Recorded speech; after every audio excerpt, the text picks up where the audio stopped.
flattened galaxy between spiral arms in a region with very low dust extinction. While we are in the plane of the galaxy, that does not obscure a large part of the sky, so we can have very clear views.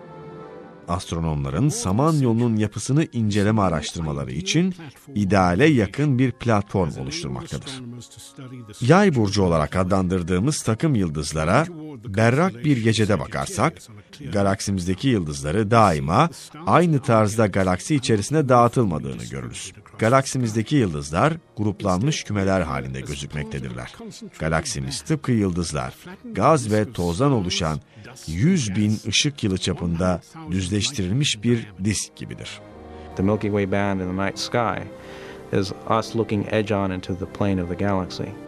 If we were living in the center of the galaxy, things would look much more spherically distributed. And so it would be very hard to distinguish things that are inside the galaxy from things that are outside. And it's also very dusty, much dustier towards the galactic center than it is in our region. And so the views of the distant universe will be much more difficult to obtain, to be much more compromised. Benzer sorunlar galaksinin spiral kollarına yerleştirilmiş bir gezegende çalışmalar yürüten astronomlar için de oluşacaktı.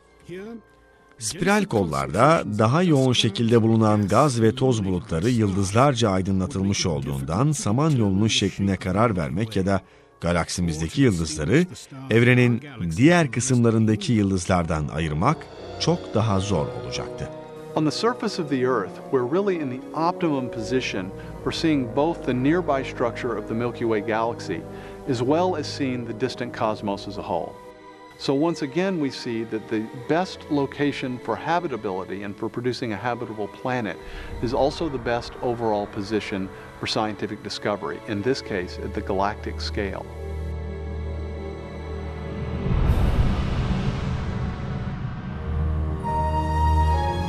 Evrenle ilgili en anlaşılmaz şey, evrenin anlaşılabilir olmasıdır. For centuries, the fact that we can discover things about the universe has really been something of a mystery. Why would beings like ourselves be able to discover a universe like this? Why is what we think about the universe, why would it correspond to the way things really are?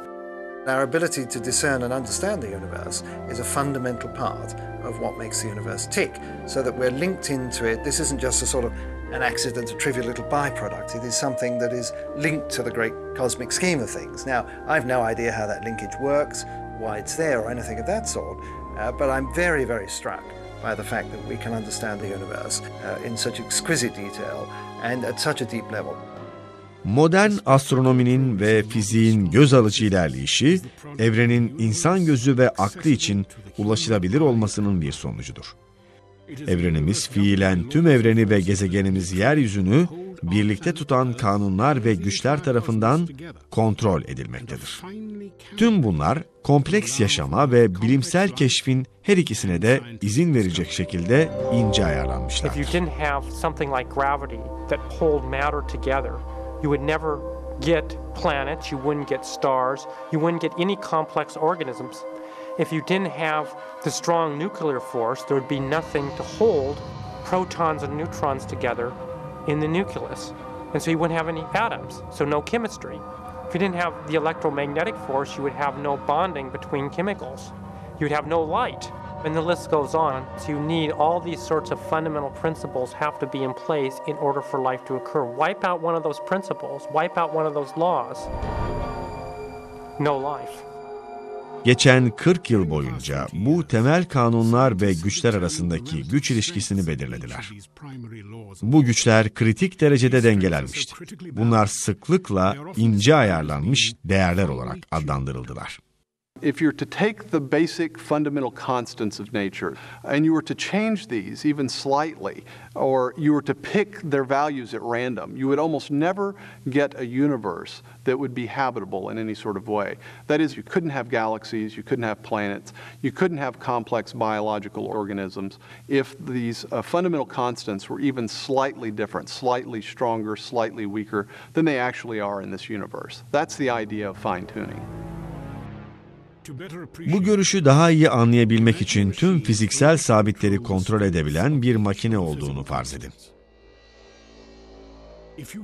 Eğer şu an var olan bu temel güç değerlerinin mesela yer çekimi gibi herhangi bir tanesini çok az bir miktar bile değiştirirseniz, bunun kompleks yaşam üzerindeki etkisi yıkıcı olacaktır. If you increased it by a little bit, no large-scale life forms could exist. Anything that was more than the size of a pea would be completely crushed. So you might be able to get life of a very, very primitive sort, such as bacteria, but you could never get conscious observers. This is one of a long list of properties in underlying physics that seem to be prerequisites for a universe with life. For example, the strengths of the other forces are all important, the masses of the various subatomic particles. If all of these things were even a little bit different, then life, certainly life as we know it, could not exist. Bu güçler ve sabitler yaşam ve keşif arasındaki doğru orantı için diğer bir örnektir.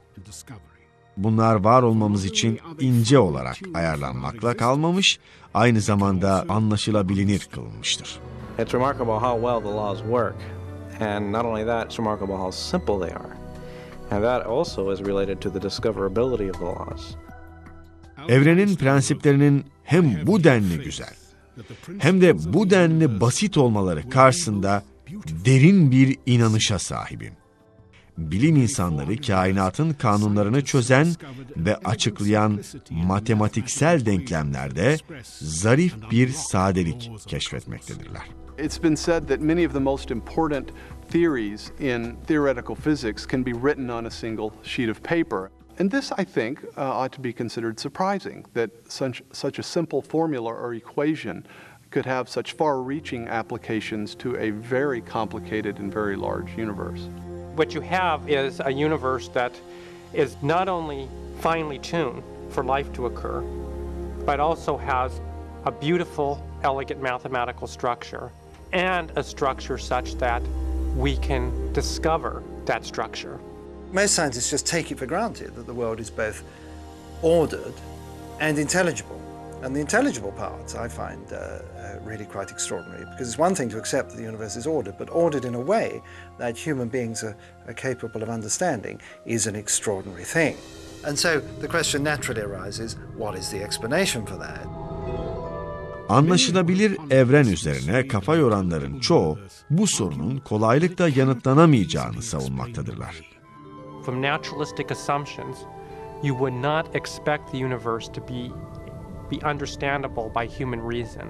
After all, within the standard naturalistic story, human reason was developed to be able to hunt prey, get around in the everyday world, attract mates. We have certain skills, for example, we can jump streams and catch falling apples and so on, which are necessary to getting by in the world. But why is it that we also have the ability to discern, for example, what's going on inside atoms or inside black holes? These are completely outside the domain of everyday experience, totally surplus to requirements, not at all necessary for good Darwinian survival. Discoverability of the universe is something we didn't need for our existence. It's something additional to it. It seems then that whatever the source of the universe is, it intended that it contain observers who can discover. You put observers in the best places for observing. That is, if you're going to do things intelligently, that's what you do. The nature of our planet, the nature of its atmosphere, the location in the solar system, the type of solar system it's in, even the type of star that we're around and the location within the galaxy are optimal for making a wide range of scientific discoveries. It turns out that those are also all the most important conditions for a habitable planet, that is, for a planet that's conducive to beings like us and without which we could not survive. I think that's just the sort of pattern that ought to suggest to people conspiracy rather than mere coincidence. There's something about the universe that can't be simply explained just by the impersonal forces of nature and atoms colliding with atoms.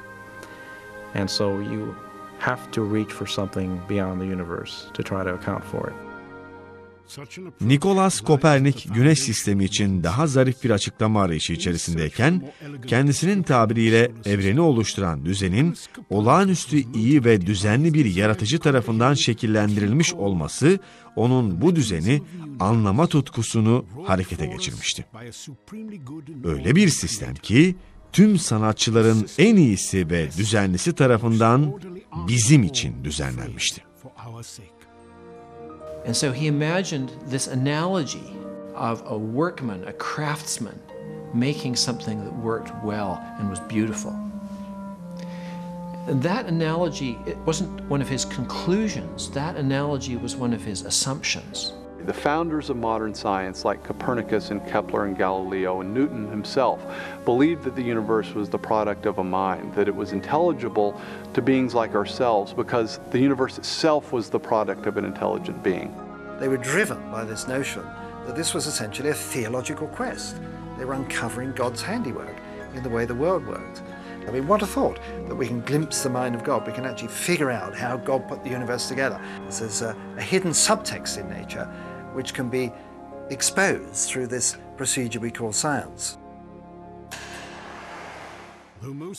Her ne kadar birçok bilim insanı bu denli açık bir teolojik manada düşünmüyorsa da son bulgular kozmik denizde kaybolmuş modern soluk mavi nokta imgesinden çok daha farklı bir noktayı yeniden bizlere işaret edebilir.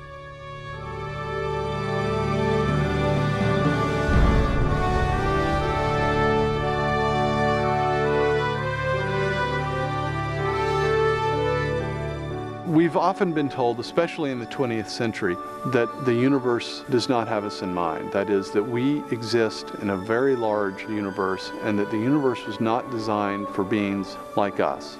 We are simply life that happened to come about on a tiny little planet surrounding a tiny insignificant star in a run-of-the-mill galaxy within a very large universe that was not intended.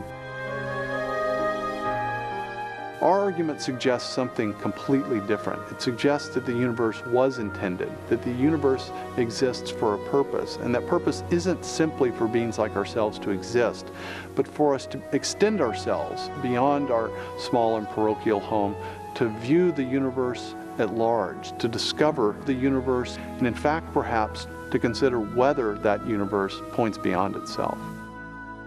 Eğer evrene daha derin bakmayı başarabilirsek, kaçınılmaz olarak ebedi sorularımıza geri dönmüş oluruz. Kainatın kaynağı ve bizlerin kainat içindeki amacı nedir? Cevapların daima tartışmalı olmasına rağmen artık evrenin bir kenarında kompleks yaşamın ve bilimsel keşfin birleştiği yeryüzü adı verilen olağanüstü bir gezegende değerli, yepyeni bakış açılarına sahibiz. İmtiyazlı Gezegen.